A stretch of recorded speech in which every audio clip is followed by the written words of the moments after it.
በግብርና ዘርፍ የጀመርነው ኢንተርቬንሽን እያስገኘ ያለው ውጤት በእጅጉ የሚያስደምም ነው። ይበልጥ እንድንበረታ፣ ይበልጥ እንድንተጋ፣ ይበልጥ አዳዲስ ሐሳቦች እንድንፈጥር፣ ይበልጥ አዳዲስ ነገሮች እንድንሞክር ጉልበት የሚሆን ስራ ሆኖ አግኝቼዋለሁ። ያ ሁላችሁም እንደምታስታውሱት ኮሮና እስከመጣበት ጊዜ ድረስ የበጋ እርሻ የበጋ ስንዴ ኢትዮጵያ ውስጥ የተለመደ አልነበረም። መሬት ጦም ማደር የለበትም። ከልመና ራሳችንን መገላገል አለብን። ሊታረስበት ሊመረትበት የሚችል መሬት አለን የሚል ጽኑ እምነት ነበረን። ስንጀምር ማሳመኑም መከራ ነው የነበረው። አሁን ያለበት ደረጃ ግን በየጊዜው በራሱ በውጤቱ ባስገኘው ውጤት ብዙሃንን እያሳመነ አስደማሚ ደረጃ ደርሷል። እንግዲህ ስንዴ የዛሬ 5-6 ዓመት ኢትዮጵያ ከውጭ የምታስገባ ብቻ ሳይሆን አነስተኛ ምርት ካላቸው ሀገራት ተርታ የምትመደብ ናት። የዘንድሮን እንኳን ብቻ ብንመለከት ባለፈው ክረምት ወደ 4.4 ሚሊዮን ሄክታር ነበር ያረስነው። የዘንድሮ በጋ 3.8 ሚሊዮን ሄክታር ገደማ ነው ያረስነው። በድምሩ 8 ሚሊዮን ሄክታር በላይ መሬት አርሰናል። ያገኘነው ምርት ከ330 ሚሊዮን ኩንታል በላይ ነው። ይሄ በአፍሪካ በስንዴ ማምረት ኢትዮጵያን በአንደኛ ደረጃ ያስቀምጣታል፣ ከፍተኛ ምርት ስለሆነ። አምናና ዘንድሮን እንኳን ብናስተያይ ክሎስ ቱ 1 ሚሊዮን ሄክታር 950 ሺህ ገደማ ሄክታር ጭማሪ አለው። ባለፈው አመት ክረምትና በጋ 280 ሚሊዮን ሄክታር ገደማ ነበር ያመረት ነው። በዚህኛው አመት ደግሞ 331 ሚሊዮን ኩንታል የምናመርተው። ይህ የሚያሳየው የ50 ሚሊዮን ኩንታል ዲፍረንስ በአንድ አመት አመጣ ማለት ነው። ያ ዲፍረንስ እንዴት መጣላችሁ እንደሆነ ለምሳሌ አሁን ያለነው ሰሜን ሸዋ ውስጥ ነው። የከብቶች መዋያ መስክ ነው የነበረው። በበጋ በዚህ ጊዜ ትመጣ እንደዚህ ያለ አረንጓዴ ነገር የሚታይበት አልነበረም። እዚህ ጋር ትንሽዬ ወራጅ ወንዝ አለች። እሷን በየቦታው በመገደብ በማስቀረት የዘነበውን ዝናብ አስቀርተው ነው ይህን እርሻ የሞከሩት። አሁን ከዞኑ አመራር ጋር በነበረኝ ውይይት በሚቀጥለው አመት በጣም ብዙ እናሰፋለን ልምድ አግኝተናል። የማይቻል መስሎ ነበር፣ ተችሎ ስላየን አያሰጋም፣ የበለጠ ማደግ ይችላል የሚል ሀሳብ ሰንዝሮልኛል እና ሰሜን ሸዋ ውስጥ ይህን ያክል ማሳ መገኘቱን ወደ ማህበረሰቡ ተደራሽነቱን በተግባር ብታይ የዛሬ 5-6 ዓመት ሰሜን ሸዋ ውስጥ ቢያንስ 4-5 ወረዳዎች በሴፍቲ ኔት ይተዳደሩ ነበር። 4-5 ወረዳዎች አብዛኛው ቀበሌ ሴፍቲ ኔት የነበረው። በዚህ አመት በሰሜን ሸዋ ውስጥ አንድም ቀበሌ በሴፍቲ ኔት የተያዘ የለም። 100% ራሳቸውን ነፃ አውጥተዋል። በማምረት ሰሜን ሸዋ 4-5 ወረዳዎች በሴፍቲ ኔት ተይዞ የነበረው 100% ነፃ አወጣ ማለት በየቦታው በየኢኮሎጂው በየከባቢው የመሬት ጠባይና የአየር ጠባይ ጊዜ ተጠብቀን የምናደርጋቸው ስራዎች ከሰራን በድፍን ኢትዮጵያ አምርቶ መብላት አሳሳቢ ጉዳይ አይሆንም ማለት ነው። ይህ አሁን ያለንበት ሰሜን ሸዋ የዛሬ 5-6 ዓመት የነበረውን የገቢ ደረጃ ማንሳት ያሳፍራል።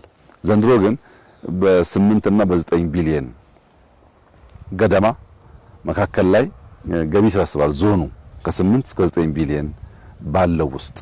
ዝቅተኛውን ብንወስድ 8 ቢሊዮን ሰበሰበ ብንል የዛሬ 5-6 ዓመት ኦሮሚያ እንደ ክልል የሚሰበስበው ገቢ 16-17 ቢሊዮን ብር ነበር። የኦሮሚያን የዛሬ 5-6 ዓመት ገቢ ግማሽ የሚሆን አንዱ ዞን ብቻ ሰበሰበ ማለት ነው። በገቢ እድገት አለ። በሴፍቲ የታሰሩ ሰዎች ነፃ ወጥተዋል። ወደ የሚቆጠር ካሽ ደግሞ ብትወስድ ከሰሜን ሸዋ በቀን 500,000 ሊትር ወተት ወደ ከተማ ሄደ። በአመት ከወተት ብቻ 16 ቢሊዮን ብር ያገኛሉ። ከወተት ብቻ።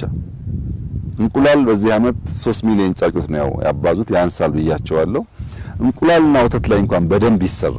ለምሳሌ ወተቱ 500,000 የሆነው በጥቂት አመታት ውስጥ በአርቲፊሻል ኢንሴሚኔሽን እያባዙ ስለሆነ 1 ሚሊዮን ሊትር ማምረት ቢችሉ አውቶማቲካሊ 30 ቢሊዮን ገቡ ማለት ነው በአመት።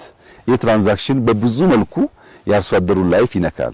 ከእንቁላል፣ ከወተት፣ ከስጋ ምርት፣ ከእርሻ ከሚተርፈው ደግሞ መኖ ተያያዥ ነገር ነው። አንዱ እየደገፈ ስለሚሄድ በከፍተኛ ደረጃ በምግብ ራስን መቻል ብቻ ሳይሆን የተሻለ የዘመነ ኑሮ እንድንኖር ያስችለናል። ልጆች ከሞላ ጎደል ትምህርት ቤት ገብተዋል። ከኬጂ ጀምሮ ትምህርት ቤት ተስፋፍቷል፣ እየተማሩ ነው ያሉት። ታች ላይ የምንሰራው የትምህርት መስፋፋት በኋላ ለምናገኘው ውጤት ያግዛል። ልጆች የማይተረስ የነበረን ቦታ ሲታረስና ውጤታማ ሲሆን እያዩ ነው ያደጉት። ቴክኖሎጂ እየጨመሩ ማሽነሪ እያስፋፉ እየተጠቀሙ ያሳድጉታል እንጂ ወደ ኋላ አይመለስም። እንዳየው በዚህ ጊዜ እንግዲህ ግንቦት ሊገባ ነው አላው። በዚህ ጊዜ ውስጥ ሰሜን ሸዋ እንደዚህ ያለ ግሪን መስክ ማየት በጣም አስደሳች ነገር ነው። ሀገሩን፣ ወቅትን፣ ጊዜን አውቆ ለሚያይ ሰው የሚሰጠው ትርጉም ቀላል አይደለም። እንደዚህ አይነት ማሳ በዚህ ወራት ውስጥ መኖራቸው የበለጠ ብንገድብ፣ ውሃ ብንቆጥብ፣ ኢሪጌሽን ብናስፋፋ፣ ፓምፕ ብንጠቀም ድፍን ኢትዮጵያ ምን ሊሆን እንደሚችል ያመላክታልና የበጋ ስንዴ በአፍሪካ ውስጥ ከፍተኛ አምራች እንድንሆን ማስቻሉ ብቻ ሳይሆን በሴፍቲ ተይዘው የነበሩ ዜጎቻችንን ነፃ ያወጣ መሆኑ ብቻ ሳይሆን ኢንካም እያሳደገ ነው ያለው። በጣም ትናንሽ ወጣቶች በጥቂት ጊዜ ውስጥ ብድር ተበድረው አሁን አንደኛው 10 ሚሊዮን ገደማ ደርሻለሁ ነው የሚለው በወተት በስጋ በእነዚህ አይነት ስራዎች ማለት ነው። በትናንሽ ተደራጅተው የሚሰሩት ስራ ብድር በስፋት እየሰጡ ነው ያሉት ልጆች ደግሞ ሰርተው ገቢ እያገኙ ነው ያሉት። በጣም በርካታ አርሶ አደሮች ፒካፕ ገዝተዋል። ወተታቸውን እንቁላላቸውን ከተማ የሚወስዱበት ይሄ እንግዲህ ወደ ኳሊቲ ላይፍ ሙሉ መኪና መኖር እርሻ ማረስ ብቻ ሳይሆን ቤትን ማጽዳት፣ ከባቢን ማጽዳት፣ ጤናን መጠበቅ፣ የተስተካከለ አመጋገብ ስርዓት መከተል እየሆነ ሲሄድ በሌላው ዓለም እንደምናየው ጥሩ ገበያ ያለው በዛም ልክ የሚኖር አርሶ አደር እየፈጠርን እንሄዳለን ማለት ነው እና የበጋ ስንዴ በእጅጉ አስደሳች ውጤት ያየንበት ለኢትዮጵያ የማይናቅ የኢኮኖሚክ እድገት ለማምጣት የሚያስችለው መስክ በትክክል ካለመመራቱ የተነሳ ውጤቱ ዝቅተኛ ሆኖ የቆየ ቢሆንም በየአመቱ እያየን ያለነው ውጤት አስደማሚ መሆኑን ያመለክታል። አንደኛው እንግዲህ ክላስተር ነው። የተበጣጠሰ መሬት የሚባል የለም። የተበጣጠሰ አእምሮ ነው ያለው። መሬቱ ወጥ ነው። እኔና አንተ ከተደመርን መሬታችንን ከደመር የተበጣጠሰ የሚለው ቋንቋ በራሱ የሐሳብ እጥረት ነው። መሬቱ እንደምታየው ወጥ ነው። ሰዎች ናቸው በኢማጂነሪ ቦርደር እያበጁ ሸነሸኑት እንጂ ወጥ ነው። ክላስተር ስናደርግ እንደዚህ ያለ ወጥ መስክ ሆነ ማለት ነው። ትራክተር ሲጨመርበት፣ ግድብ ሲጨመርበት፣ ፓምፕ ሲጨመርበት በአንድ ጊዜ የኮመርሻል ፋርሚንግ አይነት ቅርጽ ይይዛል። እንግዲህ 330 ሚሊዮን ኩንታል ስንዴ በአመት ማምረት ማለት በቀላል የሚታይ አይደለም። በድፍን አፍሪካ በዚህ ደረጃ የሚያመርት ሀገር የለም። ይሄን ደግሞ ሳንዘናጋ አሁንም የቀሩ ቦታዎች ቴክኖሎጂ መጠቀም ብናሳድግ ባጭር ጊዜ ውስጥ 500 ሚሊዮን ኩንታል መግባት እንችላለን፣ ብዙ ሳንቆይ ማለት ነው። ያን ለማድረግ አሁን አርሶ አደሩ በግብርና ሴክተር ውስጥ ያሉ የግብርና ኤክስቴንሽን ሙያተኞች የዝናብ ወራትን ሲዘንብ ከዝናብ መሸሽ ሳይሆን ያንን ዝናብ እንዴት አድርገን እንደምናቆይ የሚያስቡ አመራሮች፣ አፈር ለመንካት ጭቃ ለመንካት ማሳ ውስጥ ገብቶ ለማየት ለማገዝ የሚተጉ አመራሮች የተፈጠሩ ሲሄዱ ምርታማነት ያድጋል። እንግዲህ ኢትዮጵያችን ተስፋ አላት። በግብርና ሴክተር የመንግስት ኢንተርቬንሽን እና አንዱ ኮር የእድገታችን መንገድ ነው ያልነው አዋጭ ሆኗል። ልክ እንደ ኢንዱስትሪው፣ ልክ እንደ ቱሪዝሙ፣ ልክ እንደ ማይኒንጉ፣ ልክ እንደ ቴክኖሎጂው ግብርና ራሱን አስችሎ አመርቂ ውጤት እያመጣ ነው ያለው። አሁንም ብዙ የማደግ ፖቴንሻል ስላለው እንበርታ፣ እንስራ፣ እንማር፣ እናሻሽል።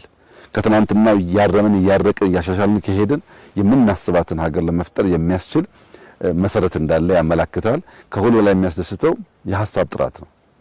መድፈር፣ መሞከር፣ መፍጠር፣ ከፈጠርን በኋላ መፍጠን፣ ማሰናሰል፣ ለትልቁ ነገር መጓዝ የሚለው ህልማችንና እሳቢያችን ፍሬያማ እየሆነ ነው ያለው። በዚሁ እንድንበረታ፣ እንድንሰራ፣ እንዳንቆም በጥረት በልፋት በላብ ብቻ የሚገነባ ሀገር እንድንመሰረት ልጆቻችን ስንጥር ስንለፋ ስንተጋ እንዲያዩ ከዚያ የሚገኘውን ውጤት በጋራ ሃርቨስት ማድረግ እንድንችል ያንን ባህል መለማመድ ማሳደግ ያስፈልጋል። ሁሉም ቀን መጠቀም አለብን። ሁሉንም ወቅት መጠቀም አለብን። ለማምረት፣ ለመልፋት፣ ለመስራት፣ ለማምረትና ከዚያም ለመብላት ብቻ አይደለም ለማብላትም ጭምር ለመርዳትም ጭምር መጠቀም ይኖርብናል። በዚህ መንገድ የባህል ለውጥ፣ የአስተሳሰብ ለውጥ፣ የአሰራር ስርዓት ለውጥ፣ የወርክ ኤቲክሳችን የተቀየረ ሲሄድ እንዳያችሁት የሚያስደስት ማሳ የሚያስደስት ውጤት ኢትዮጵያ ውስጥ ማየት የተለመደ ይሆናል። ዛሬ በሰሜን ሸዋ ባየሁት ስራ በእጅጉ ደስ ብሎኛል። ይሄ በሁሉም ዞኖች እንዲስፋፋ በሁሉም ዞኖች እንዲበራከት መጪው ክረምት ከፍተኛ ስራ የሚጠበቅበት ሲዝን ነው። ለዚያ ሁሉም አርሶ አደሮች፣ የግብርና ኤክስቴንሽን ሙያተኞች የተሰናዱ የተዘጋጁ እንዲሆኑ አደራ ማለት ፈልጋለሁ። ዓለም ያለችበት ሁኔታ የምናልፈው የምንሻገረው በልማት ብቻ ነው። ካረስን የጀመርነውን ከጨረስን ከበረታን እንሻገረዋለን እና ከስራ ውጭ መሻገሪያ መንገድ እንደሌለ አስበን ጊዜያችንን በስራ በልማት እንድናጠፋ አደራ ማለት ፈልጋለሁ።